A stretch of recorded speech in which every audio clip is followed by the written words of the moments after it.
Welcome into UGA Football Live with JC Shelton, where the dogs come to talk.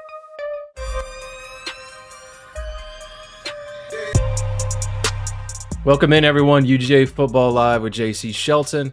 I'm here with former Georgia tight end and UGA Football Live analyst is his title as well. Arthur Lynch, barber historian. You know the drill. It's come with me all season.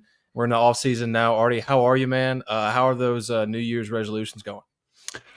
New Year's resolutions are going well. I'm trying to read more books. You and I were talking about the book Unbroken offline here. That is one I have read in the past. But I'm good, man. I'm good. New Year's resolution strong. Very excited to be with you on more of a full-time permanent measure, no matter what the title is. But I love the off season of college football for so many reasons. And we're kind of in the, I think there's still a few more dominoes to fall in the coaching carousel. But obviously, with the transfer portal, we have like a whole different slew of topics we're about to cover today. And I'll kind of leave that to you to lay it on the line for us. But yeah, happy to be here. Thank you. Yes, sir. I'll be dishing it out like Chris Paul. That's right. Perfect. Dude, it's interesting because when you look at the coaching moves, like you just said, and the 30-day window that players have after that, right? We're seeing that with Washington and Alabama, but Michigan and Jim Harbaugh is like minus 170 odds to go be the head coach of the Chargers, and he's interviewing in multiple places. I think he's going for his second interview with Atlanta Falcons, which that'll be weird for your boy here as an Atlanta fan at the same time, because watching that go down with Michigan, and then he goes to Atlanta after the scandal, which I still want to – I feel like I speak for most of the country when we want to get some closure on that first before we just go ahead and not put an asterisk by that Michigan national title. But I tried telling you, Coach. I tried telling you. I was like, it's good. They didn't play Georgia. That's all I know. I mean, you gotta beat the man to be the man, and they didn't even have to beat the man. All right, proceed. Yeah, but what I was getting to there is you're gonna have that 30-day window most likely for Michigan, right? And they got a lot of good players. Obviously, can't win a national title even though you didn't play Georgia without good players. And they had some big time guys return as well, right? So they're gonna have a chance to transfer for 30 days. So that's going to be really interesting. Mm-hmm. And then you look at that April window. How does that play into that April window as well with the portal, right? Right after the spring games, really. So you got guys who can play in a spring game, play through spring practices. If they don't like the situation, they're gone. So there is a lot of dominoes to fall yet. Coaching carousel as well as the portal. And then you have signing day, actual signing day, which really early signing day has become national signing day. Right. I almost refer to it that way anyway, because Georgia, for example, signed every single one of their guys in the early window. Now, they didn't all early enroll, but they all signed there with their national letter of intent. So a lot of dominoes to fall here. But I think the biggest one, and we'll start with this here, Artie, is the Caleb Downs situation. And the last time we recorded, we talked a little bit about it because we heard some murmurings already there, right? When Saban was gone there, and we saw that relationship really develop throughout his high school career with Kirby Smart, obviously a Mill Creek star, and then ended up going to Alabama, played for Travaris Robinson, and that defense, of course, Nick Saban was the big pull there. And then the connections, you pair that, the connections he had with the Georgia staff, Travaris Robinson coming over was a big part of that. Kirby Smart, Will Muschamp, those guys know how to develop defensive backs above all, maybe. So everything really looked that way. And we had at least some guys were telling me, who were plugged into both camps, that it was a done deal, basically. It was just waiting on a commitment, right? And then Ohio State visited that Thursday.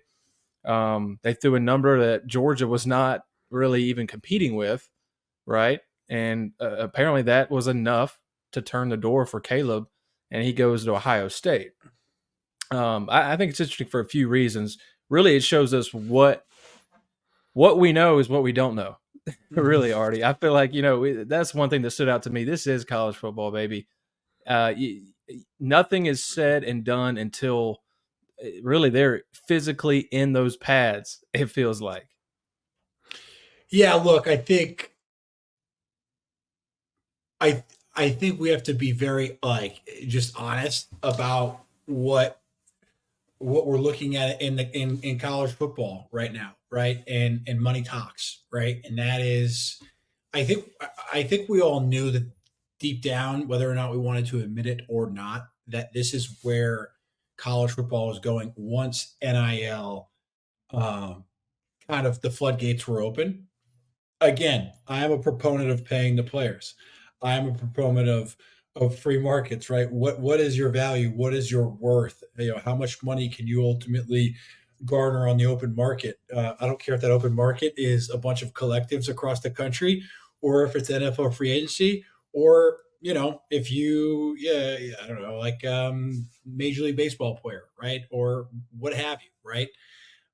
Now, the one thing that's tough is because we're still in that wild wild west um, environment is really hard to gain clarity both for I guess I would say the players and the coaches, right?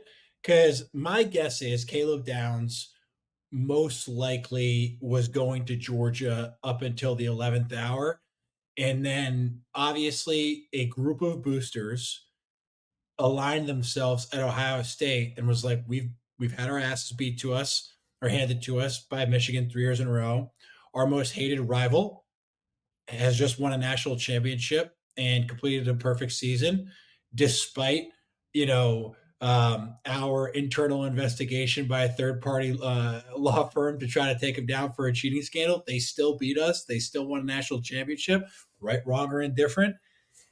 And let's be very clear, they lost to Georgia last year in what probably was the actual national championship game between the two best teams in college football. And they realized that they had their best shot the year before and still couldn't do it. So obviously, a group of Ohio State donors got together.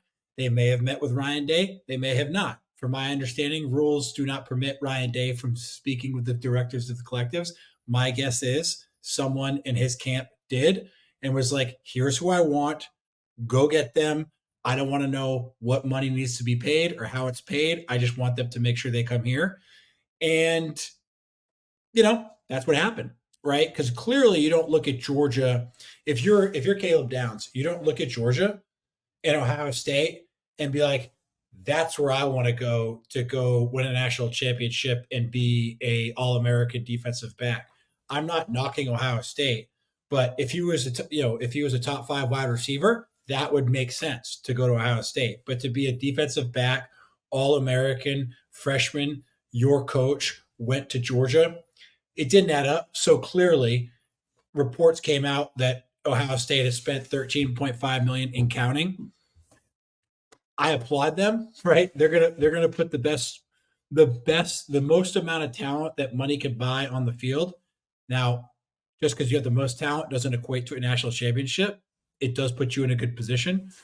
But I think what we're seeing now is the blue bloods of the blue bloods or the schools with the deepest pockets when they're pissed off and they feel like they are lagging behind among when they're looking across at their opponents and their peers. Yeah, the bank is going to get emptied, and you're going to see people who probably wouldn't normally turn their back on a school like Georgia. I'm not saying turn their back, but not choose Georgia and go to a place like Ohio State. It shouldn't be surprising. And yeah, I think Caleb Downs probably was going to Georgia until there was a number that came across his desk, and he was like, I can't pass this up. Yeah, so everyone I spoke to, that's how it went, really. Mm-hmm. At least what they say. Again, I'm not writing this. This is Yeah, not my words. This is what I'm told. So, good capital J journalist here. I'm not going to do that, but big um, time capital J. that's right, baby. Um, no, I think first off, I want to touch on a collective situation. I can speak for it for Georgia and Kirby Smart and that staff. They want everyone that wants to give money to these guys and brand deals. They want them to go through Classic City Collective, right? That's established. I don't know how other schools do it as much. I assume it has to be similar. I know that Classic City is in a group of like 20 something and counting collectives, and they're like all lobbying together to try to have changes done, and at least the athletes' favor is what it on the surface looks like.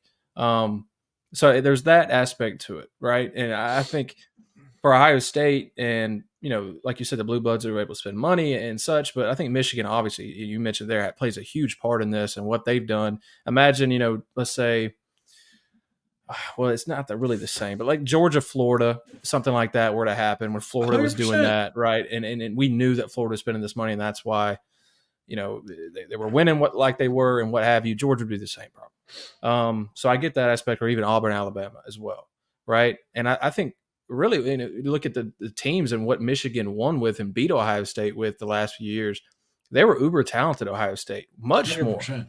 from a star 100%. perspective, which on the surface, again, you look from a star perspective, doesn't mean all, but much more talented from a player to player standpoint. You had a lot of no name kind of guys on that Michigan team, especially on defense, that were able to pull it together and play together and play well. They were well coached as well. I think Ohio State's missing that team dynamic and the coaching dynamic, right? I mean, how Mm-hmm. over a one season or two season sample size, when you have these talented guys, you can't quite get it together. You eventually expect that to turn around, right? With good coaching and having that talent in there, right? And guys that stay back. They have guys that were returning this year. They had guys that returned from last year. And they still weren't able to put it together. And Yeah, they keep getting pushed around. And it's puzzling. yeah. I think it comes down to like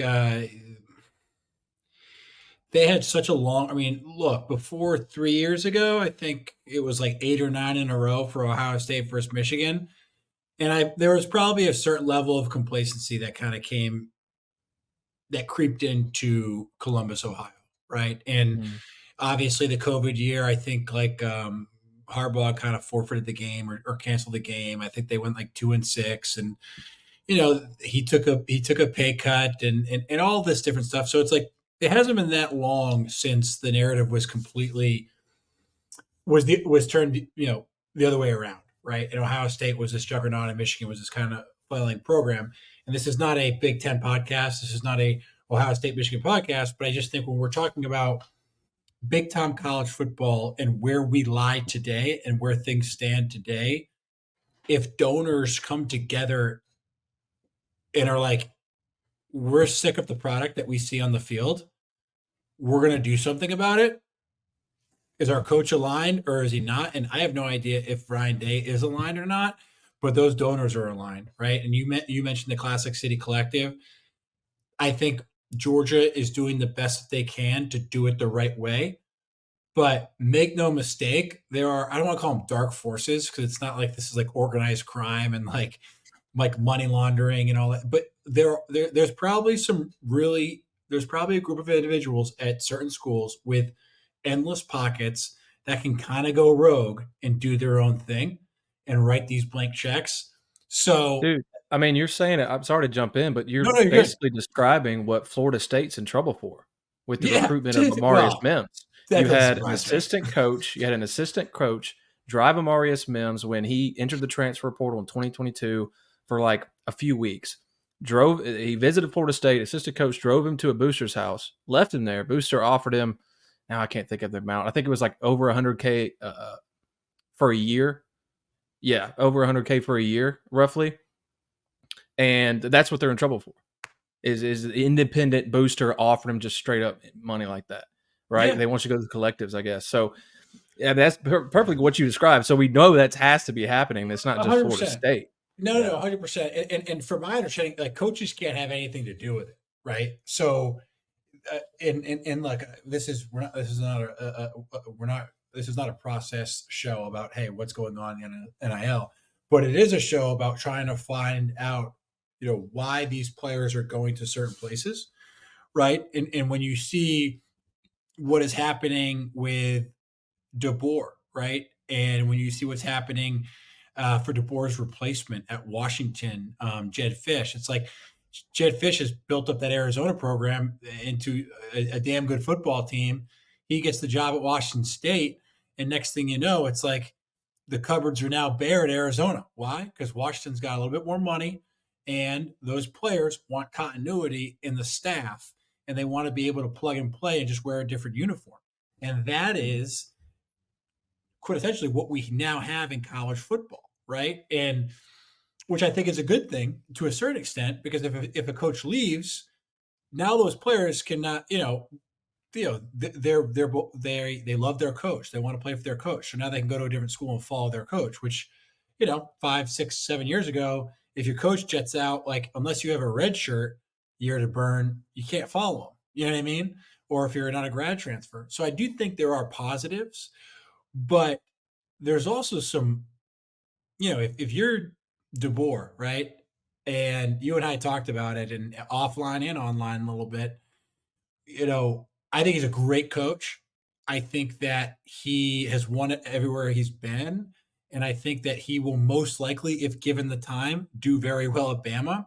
But make no mistake, like a kid from South Central LA, or Orange County LA, like Bryce Young, like he's not going to Alabama from Southern Cal if it's not for Nick Saban. You know what I mean? And so what you see in the past 3 weeks, like Caleb Downs and many others, they're like, it's not a it's not a shot at DeBoer. It's just like college football is just now professional football stepping stone, right? And these kids are smart enough, and I think are mentally and emotionally and physically developed enough to be like, okay, I need to do what's best for me and my immediate future. The reason I came to Alabama is because Nick Saban has a formula, and that formula is to win football games, win championships, and go to the NFL. And so when you see that coach, the wizard who's making all of this happen, leave, you're going to see a massive disbursement of talent, right? And I think luckily for us, as you and I have highlighted before, I think Kirby Smart is now, you know, the standard bearer of what it means to excel at the college level. But when there's that kind of when a coach from a certain program leaves, and you mentioned Michigan, unless that hire is like there's a plan in place by that university, where I think Michigan is probably going to hire from within, which might stop the bleeding a little bit more if it does happen. I don't care how good of that coach that's coming in, right? It's like players are going to look out for themselves, as they should. But when they get the opportunity to jet, the best players are going to have an opportunity to chase the biggest check if that's what they want to do. Yeah, I mean, from a football perspective, I get the move. Jim Knowles, he's done a lot of good things with that defense since coming in. And, I think the level that they play now, I'm excited to watch them against, these more spread offenses next year, Mm-hmm. Big Ten, especially Oregon. Circling that one for sure.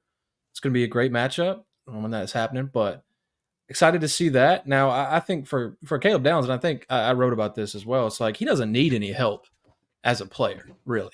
I mean, if of course everybody can get better and develop and learn too. More reading offenses, getting ready for that side of things in the NFL. But I mean, the way he played in the conference he played at, and the level, and It's being the leading tackler by 40 tackles as a freshman on that Alabama defense.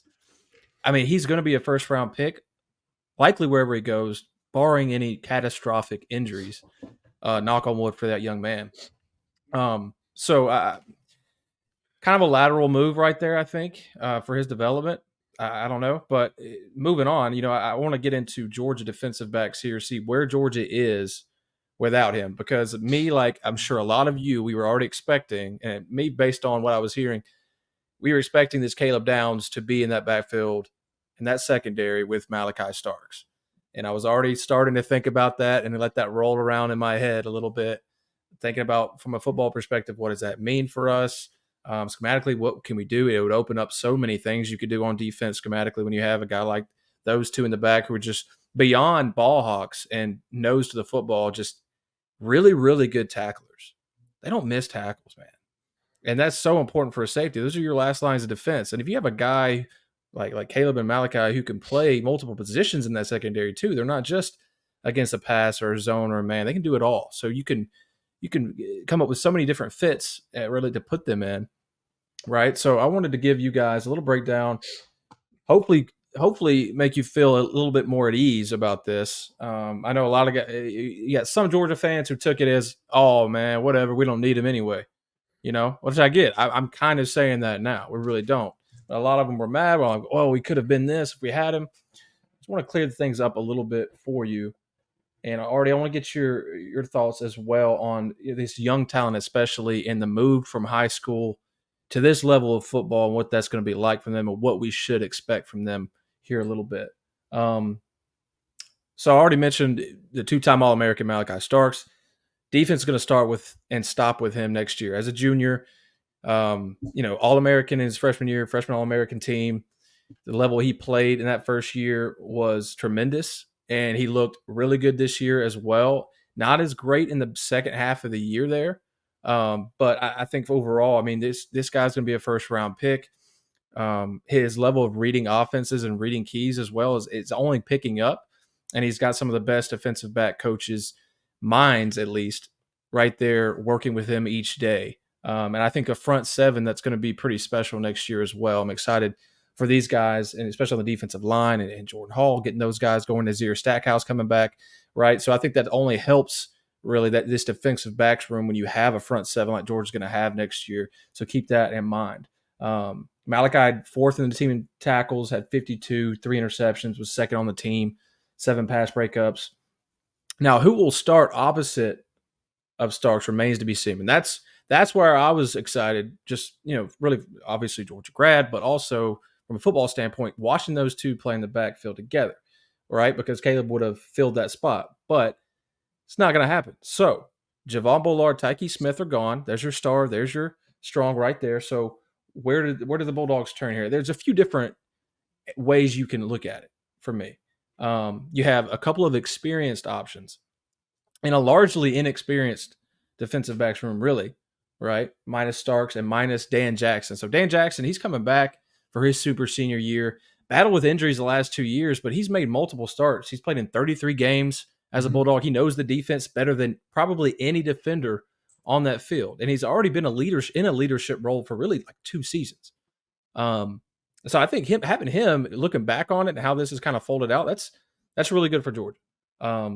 He's a good special teamer as well. He can come in, injuries here and there. I don't expect him to start with the young talent that we're bringing in, and I'll get to that in a second. But I like Dan Jackson. I think his head is usually where it's supposed to be, which is really, really good in a league like we play in the SEC with these offenses and the level of athletes you have to face at not only receiver position already, but quarterbacks. And how this game is really now. It used to be, you got your wishbones and such, your eyes, maybe a little triple option off of that. But now we got spread offenses plus a QB run. So they're spreading you out, and they're moving with their feet as well. And then when you're moving on a little bit here, you got a sophomore in Ja'Cory Thomas, and this is where the inexperience comes in a bit, right? So you have junior Malachi Starks, you have super senior Dan Jackson, and really the only one of note, at least gotten enough snaps to quantify him in a position to start or really play a lot of snaps is Ja'Cory Thomas. He's just a sophomore. Played in 12 games last season. He is a former 4-star, right? Number 26 safety in that 2022 class. Got the length, willingness to commit to run support, I think, are really good for him. Do we have a big enough sample size to project him as a starter? That's my question. And we're going to find out answers to all these questions really hopefully before the season and what we see in the spring game and spring practices, how these guys perform, how those preseason workouts go and scrimmages as well. And then another piece to this right here before we get into young talent already is Jake Pope from Alabama. It's one of those Saban dominoes, right? And he was a Buford prospect. Georgia was recruiting him pretty hard, but he chose the Crimson Tide. Then Saban happens. That season happens. He plays as a special teams for really last year, redshirted his first year, and he's in Athens now. 6'1", 192. Can he make the jump from a special teams role to a defense like this? I'm not sure, but I think having Travaris Robinson over from Alabama, obviously he's familiar. They're familiar with each other. I think that's really good if you want Jake Pope to get a fast track to learning this defense and learning what Kirby Smart's looking at. Now, Arthur, I want to ask you this before we get into young talent. Can you explain to the listeners and from your experience, and I know you're a tight end, but obviously you go against the defensive guys every day. and you're like, you hear what they're being told. I mean, how hard is it for a high school guy? Let's say he's uber talented. Let's say they have the skills, right? Just to get in and learn, adjust to the speed, right? And really battle for a starting position, because that's what we're going to be looking at here in the defensive backs room, which I'll get to the names here in a minute, but I want to get your take on that. Yeah, look, it's a great question, right? And I think for me, and I was just kind of looking, double checking on the commitments that we have coming in because I knew we had some stud DBs that will probably, to your point, I see setting up here about what we're going to talk about is like what young guys will probably play a role and could end up being like a Caleb Downs true freshman player for us, right? I think for me coming in, I knew nothing about football other than like blocking, tackling. If you're strong and fast, you got a shot to play. But I think it's so different now in the world that we live in, or I should say that the world that prospects live in between like 7-on-7, kind of like the different types of schemes, both offensively and defensively, how complex that they can get in high school. And a lot of these kids come from powerhouse programs. I did not. I came from a solid Massachusetts high school program where like, we had a lot of success, but we ran like one coverage and a couple defensive sets, right? We weren't zone blitzing. We weren't picking up like hot routes and different reads and this and that. It was like very kind of basic stuff. However, I think in Georgia, if you come from the Carolinas, if you come from Alabama, if you come from Mississippi, really in the Southeast or Texas, right? Or if you go to one of these powerhouse programs, St. Thomas Aquinas, IMG Academy, Buford, right? Or some of the DC area schools, or maybe some in Ohio, but really that Southeast, I think you're learning a different level of football at an earlier age. You can attest to that, having played high school football in Georgia. So I'm saying that to say this. I think from a football IQ standpoint, a lot of these kids are coming in um, understanding a pretty complex system already. I think a lot of these guys, if not all of them, are mid-year graduates, so they come in and get that opportunity to play spring ball. You learn more about how to adjust and how to grow as a college player in spring ball than you do in any other scenario unless you are forced to start or play a significant amount of snaps as a true freshman. What do I mean by that? I mean that unless you are thrown in the fire day one, spring ball is the most important time to develop yourself physically, mentally, and emotionally as a football player. I didn't know what the hell I was doing. I had to play as a true freshman, and sometimes I was given more responsibility, and sometimes they took responsibility away from me because I wasn't quite ready yet. It wasn't until halfway through my spring ball that I started getting really comfortable with the offense, really comfortable in my own body and my own skin, really comfortable like, hey, I'm in the huddle. I understand what we're talking about. I understand what the play is, and not only what the play is, but what the defense is giving me and how to react. So to answer your question about young talent that is coming in, a KJ Bolden, right? I think a KJ Bolden is going to have an opportunity to play a significant role for Georgia. And if Starks is the type of person that he is a player, which everything I've heard about Starks is he's a great human being, and the coaches around KJ Bolden will get him ready to play at a high level early on. They're going to be able to develop him and pick him up to speed. But make no mistake, that transition, it's not necessarily physical, although that is a component to it. A lot of it is mental, right? How fast can I pick up these schemes? Not only is it how fast can I pick up these schemes, but how well can I apply these schemes in real time when I get out in the field, right? It's easy to kind of see the things and coach goes, hey, what do you got here? What's the check here when the tight end goes from strong side to weak side, a 3-by-1 set versus a balance set. It's easy to kind of call things off on a chalkboard or a whiteboard or watching film, but can you do that in real time? And that comes with repetition. And the most reps that you're going to get from a development perspective is in spring ball. So I think for the young guys, what guys are in spring ball and how many reps are they getting with the threes, twos, and then ultimately do you see their reps start going from threes to twos to twos to ones? Because typically in the first 3 or 4 practices, everyone kind of gets the rotational, reps, those young guys. And then by the end of spring practice, the dudes that are getting the majority of ones and twos are the types of dudes like, okay, these are the guys we're going to be counting on come fall. So I'm not sure if that really makes sense, but Oh, it does. that developmental period in spring ball is key. Whether you're a mid-year guy or you just came off like this guy Pope, who's coming in as a special teamer, right? He's going to have a huge opportunity to really take his game to the next level, have some continuity with Coach Robinson, right? The guy, and be able to be like, okay, I know what he wants. I need to go learn Kirby's defense, which I imagine there's a lot of similarities between Kirby and Saban's defense, and I got to hit the ground running. So spring Yeah. ball is key. It's huge. No, I absolutely love it. And I really agree, Artie. Spring ball is absolutely huge, and it's something I've come to learn over the years covering this sport too.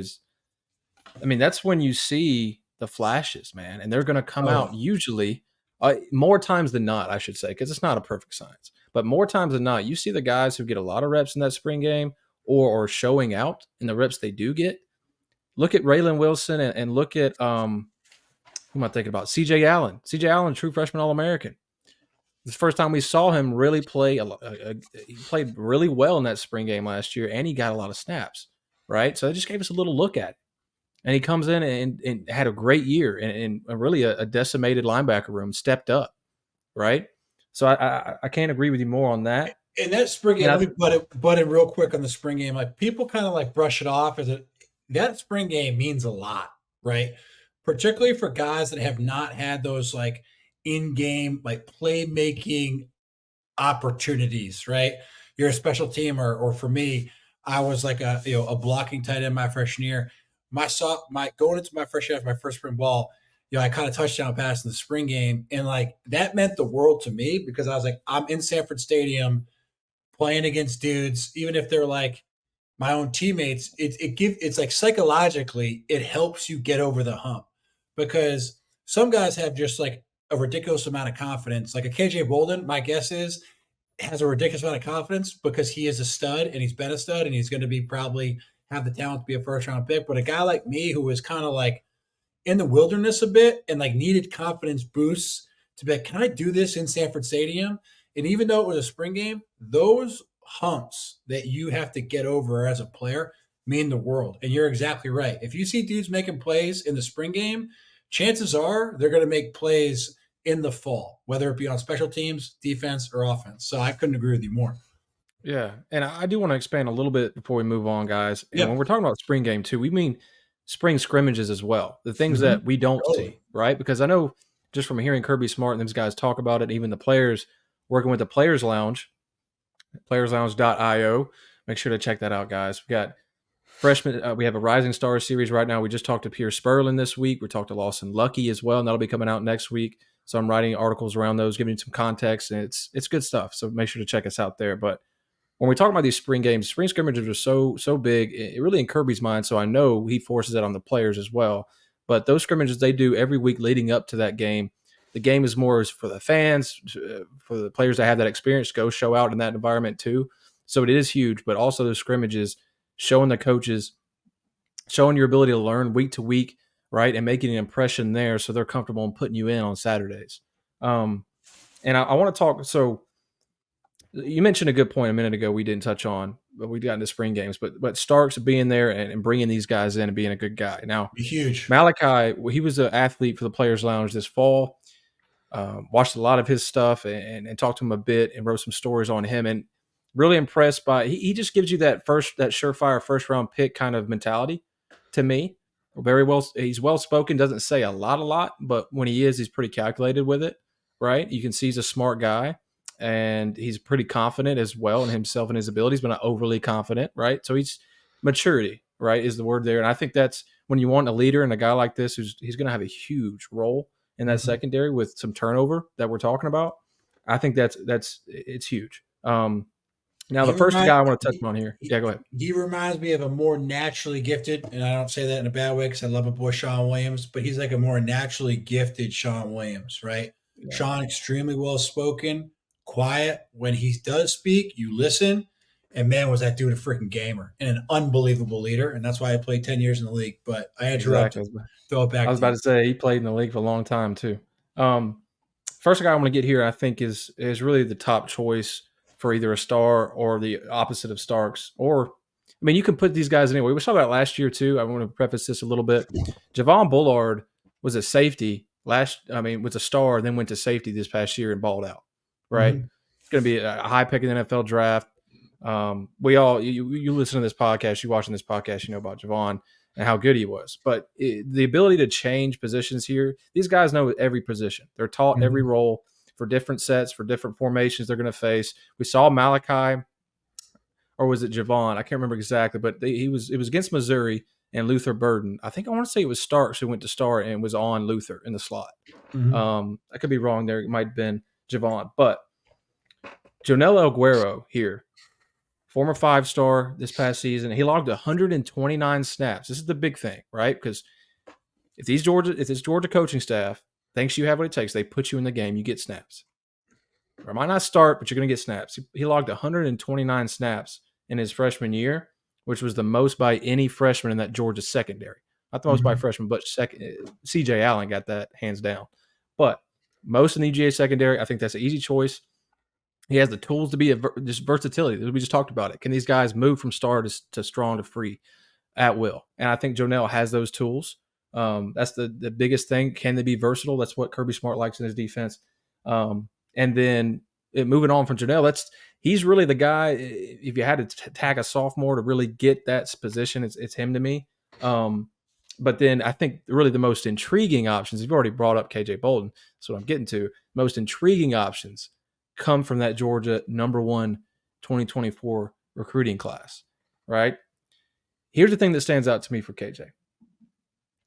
Uber talented, right? Rated number 1 safety, number 14 overall recruit in the class.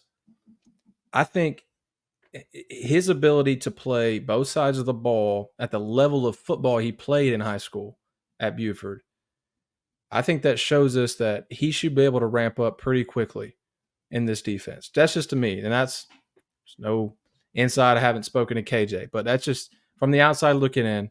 I think that shows you that he can take multiple things, right, and process them. And he's so talented and quick-minded that he can play well. I think really, but that saying that, it also depends on how well he can learn this defense. And then also how Georgia wants to use him, Artie. That's the question, because he can play so many different positions. I mean, it's hard to really ignore evaluating him and ignore what Travis Hunter's doing at Colorado, right? Because he's special. I mean, he's as a receiver and a DB. I Unbelievable. don't. If I had to guess, Artie, and I hope I'm wrong because I'd love to see KJ line up on both sides of the ball. But my guess is Kirby Smart's not going to let him play 2 ways. No, That's just I my don't think guess. so. If I had to guess, right? If I had to put money on it, that's what I'm thinking. But I would absolutely love to see it, guys. I really would. But because I think he can contribute both ways like that. But you look at what Georgia has at receiver, and then it just knowing Kirby Smart at least enough to think that he wouldn't. I don't think it's happening. But he has that talent, right? So that's your star of the class, the guy that all the eyes are going to be on. I think he needs to put on some weight if he's going to play immediately, right? But I mean, Georgia's strength staff, and they have their own stinking restaurant, folks. I mean, he'll be eating ribeyes every day. He'll be all right. Yeah, it's not. It's long past Artie's days when they were eating pizza and vanilla ice cream for your pregame meals. Shout out to the 2010, 2011, and 2012 boys who they were just rolled up well done steaks by the I don't even know if they were steak, but they were from the cafeteria, and they told us we had to eat 2 a week. Your boy was big, and I'm pretty sure my internal organs were failing. But hey, we're just gonna move on. We're gonna push back that. It was not gourmet cooking. Let's just say that. Yeah, he wasn't small. Just look at that. Look at the intro to this podcast, and you'll see when that boy wasn't small. Yeah. So moving on from Bolden here, I think a guy who might be quickly overlooked, who shouldn't, when you think about the young talent in Guerrero and of course Starks at the top, and then even KJ is DeMelo Jones. And if you had a chance to watch him in that state championship, I mean, I was just blown away, right? Because I mean, I had seen plays here and there, but that was the first time I really sat down and took a hard look at him and watched the tape. But he's number 5 safety in the class, but he also has the versatility that we were just talking about, man. I mean, he was a punt returner, kick returner, receiver, defensive back. He had a pick 6 and a return touchdown and a receiving touchdown. That's just ridiculous, right? I mean, I know it was lower A football, but at the same time, it shows you how talented the kid is. Hand-eye coordination, what have you, tackling, everything, right? He's a football player. And I think he shouldn't be overlooked here as well. You know, it can't, because Georgia's looking for a return guy as well. Now we already have some candidates there, but I really like DeMello Jones. I don't think we can look. He's basically the same size as KJ as well. Length, size. I love what I see from him. So a guy to look out for. And then I think when you pair that young talent in, guys, with the experience and the leadership that me and Artie just talked about, Georgia's going to be just fine and really good at DB next year. And if you ever, it's easy to think that as well when you have a guy like Javon Bullard and Tyke Smith, all SEC guys, go out in the same class. It's easy to sit there and be like, oh man, what are we going to do? There's questions surrounding this, but my mind always goes back to Will Muschamp, Kirby Smart, and Travaris Robinson back there right now, coaching these guys are the best minds in the sport at that position. I mean, I think it's established. So that's my spill. Wanted to give you guys an update on that, and I actually did a story on that. If you want some more context for the Players Lounge, it's up there right now. It's free, so you can check it out. Artie, what do you think? What we should get into now, man? I think before we end it, I love a good spring practice story since you brought it up. If you got one, man, a little G-Day story, maybe first G-Day. I know you caught a touchdown.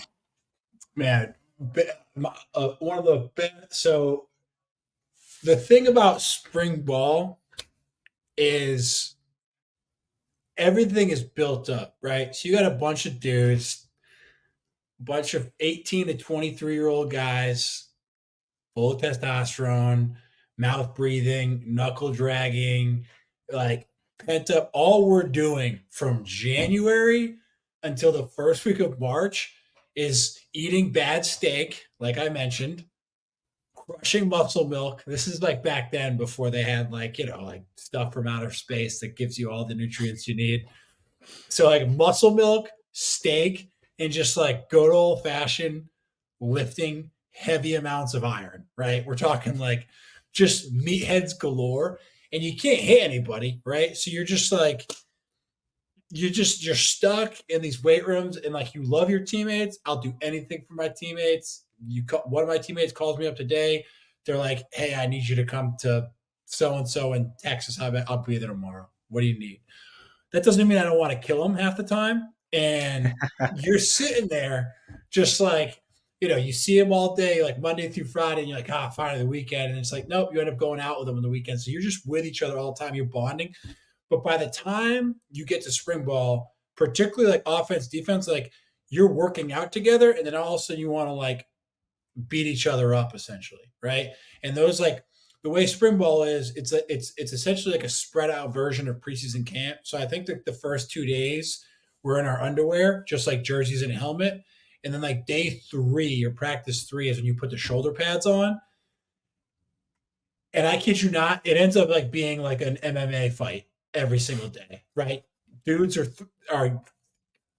the dudes are getting after it, throwing punches, hitting each other in the helmet, trying to rip each other's helmets off. I've seen helmets get swung at people's heads, and like looking back on it, if it connected with them, it probably would have been like a manslaughter charge on the field. So there's 2 stories that come to mind. The first is my freshman year. I've talked about it before. Played a little bit, was probably over my skis. Probably should have redshirted. That second going into my second year, that first spring ball, yes, I was learning a lot. But like Orson Charles just had a great freshman year. A. White was there. Bruce Figgins was coming off his red shirt. It's like I just felt like I was getting suffocated in the depth chart. So I was like, I'm going to go back to Boston College. I have a red shirt to burn. I'm just going to I'm going to compete all spring and then like probably get out of here. So like I was like emotionally like charged up. and we had a coaching clinic. And when the coaching clinics, I don't know how it is now, but when the coaching clinic would happen, like first off, I thought it was awesome because Rush Probst was there, and I was a fan of two a days, and I was like, that's the two a days coach, and he was, he's a different kind of guy. Anyway, so like we're talking about thousands of coaches like are basically on the sideline, like on top of you during drills because like all the tight ends coaches from like all the high schools or smaller colleges want to like see the tight end drills or the one on one, and I'm going one on one pass pro against Daryl Gamble. You dog fans that are a little bit older know DG was a dog. Okay. He was like a slippery dude, strong as shit, and had like unbelievable like hands and his ability to maneuver like around you. But also, if he wanted to stick you in the jugular and take you down, he could. So me and him were going at it one on one, boom, boom, boom. I get him once, all right. He gets me a couple times, and like he used to do this thing with his like shoulders like this, and then stick you kind of in your chest and around your throat area. And he kept getting me, getting me, getting me. So finally, I just like went to go like swing at him because I'm pissed off. All of these coaches are around me. I'm gonna fucking kill this guy. Sorry for my French. I'm going to murder Daryl Gamble, even though he was a fifth year senior and I was a freshman. And so next thing I know, DG's like, come on, come on, come on. And like he was baiting me all practice. Next thing I know, I like go like this to swing up top. And he just like ducks low like this, scoops me up and sumos me to the ground, like in one swift motion. And I have never, I mean, dude, at this time, I'm 260 pounds. I am 6'5". I am strong as shit. I'm 20 years old. Like, and he just like, he was like, as soon as I lunged towards him, he just like swooped under me, scooped me, slams me to the ground, and then's on top of me, like cackling, laughing, like just like making me so demoralized. I was damn near and just like I was so mad. I was damn near in tears. All the coaches, high school coaches, are oh, blah, blah, blah. Coach Lilly comes up to me. He was like, you should know fucking better, blah, blah. You're an idiot for like goading him. You know, DG likes to get people. And so, like, whatever, right?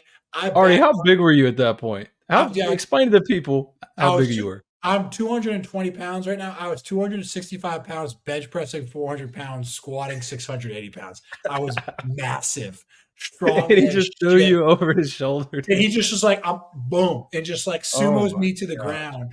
And I hope DG is listening to this because he knows exactly what I'm talking about. So like, this is just a beautiful thing about spring ball, and like, so that's like that is burned into my mind for like the remainder of college, right? So like at the end of the practice, I go up to DG. I'm like, hey man, I love you, blah blah. He's like, you're an idiot. He was like, you knew I was gonna do that to you. You know, you've seen me do that to other guys, and I was like, yeah, yeah, yeah, yeah, blah blah blah. So fast forward a couple of years, we're spring ball again. I am now what DG was to me then, right? So I'm now the fifth year, and I've started a year, all SEC, all that BS, right? And it's going into my fifth year, and I'm going against Jordan Jenkins, who was taken over for Jarvis Jones. Oof. I think Jenkins is still playing in the league. Jenkins is Yeah. built like the Hulk, okay? Like he's got broad chest, long ass arms, thick legs, big butt. I know this sounds weird, like talking to a dude like this, but that's how we describe each other. It's like a constant evaluation of each other's physiques.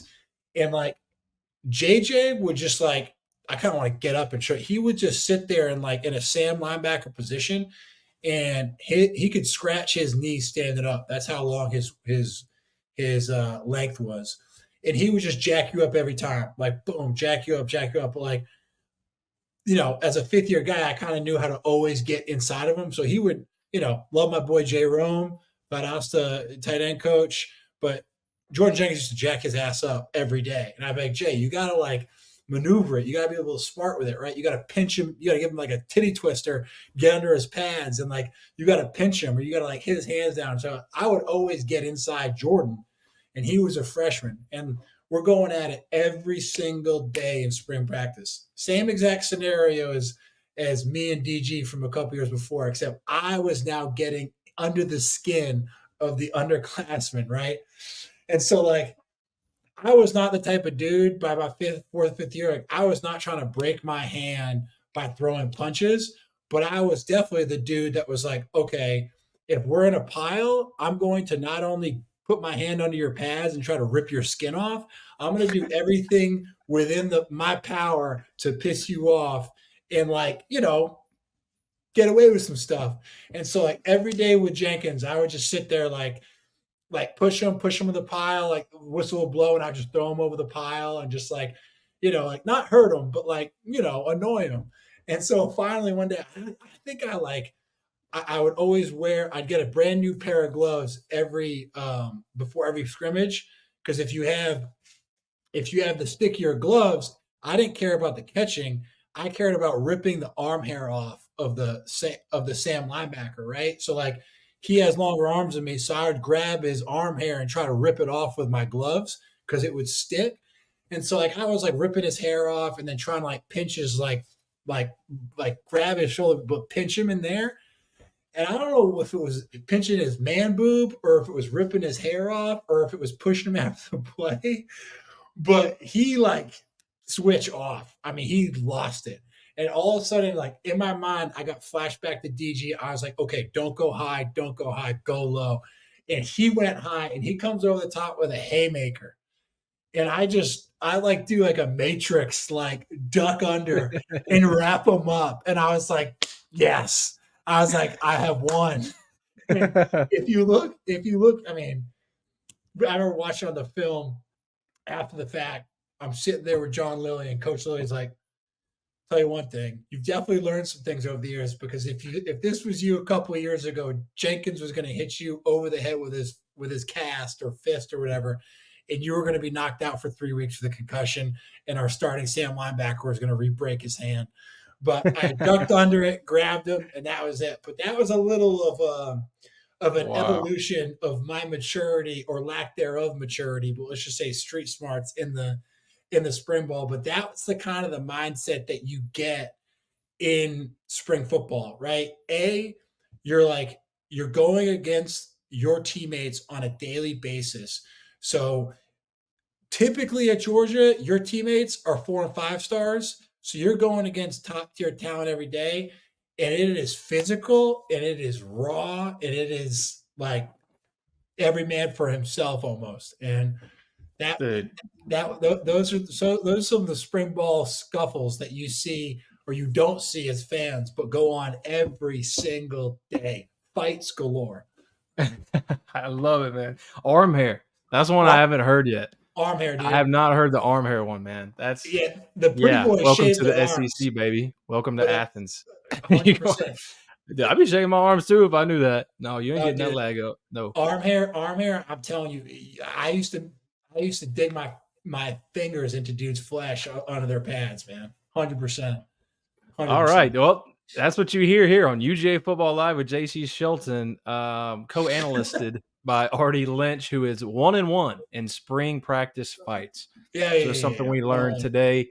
And I hope you guys have a better understanding of the defensive backs room. We're excited to watch these guys in the spring. We'll talk some pro day coming up as well, some NFL draft. Of course, those two go together. And anything else, if it happens in this ever-changing world of college football, which is only exacerbated by the transfer portal and coaching carousel moves, which are Artie's favorite, really. Guys, make sure to check us out. Make sure to check us out. Twitter, UJ Football Live on Twitter. I'm at JC Shelton _ as well. And then Artie's at A Lynch 1788. Subscribe if you can. We really appreciate it. We're almost at 300.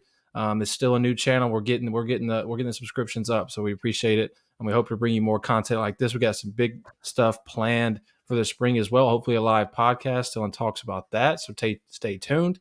You can catch my words at playerslounge.io as well as UGA Wire. As always, USA Today Sports. Artie, I appreciate you, man. Go Dogs. Go Dogs. Go Dogs. Excited. Thanks for having me as always.